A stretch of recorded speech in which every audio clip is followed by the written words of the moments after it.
Hi everyone! Good evening! For tonight, magluluto lang tayo ng chicken curry and mag-blanch lang tayo ng sanctuary or lettuce. These are the ingredients pang yaw: onion, ginger, garlic, coconut milk, ibap milk, curry powder and curry paste, white pepper powder, paprika, and then yung potatoes natin. Nakalimutan ko nga guys bumili ng carrots, pero pwede naman tayo magluto ng curry without carrots, di ba? Hindi naman din kasi masyadong kumakain ng carrots si Amo. So let's start. Unahin nga natin itong ating potatoes, i-half cook lang natin and then iset aside. Then after that pangyaw, isunod natin itong ating onion and then ginger, garlic, at pagkatapos iset aside rin natin. Huwag nang hugasan ng kawali guys, isunod natin itong chicken, i-fried natin saglit. Medyo maliit nga ito guys yung kawali na napili ko, pero ito kasi yung mas gusto kong lutuan. Then takpan natin ito guys. After 3 minutes, balik-balik ta rin mo siya, baka masunog.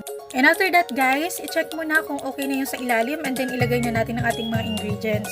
Yung white pepper powder, paprika, curry powder, curry paste, and yung patis. Mag-add ng kunting tubig at imekos-mekos and then isimmer mo siya for 15 minutes. Kain-kain muna ako saglit ng sangchok. So ayun nga, time is up na. Ilagay na natin yung ating patatas kanina.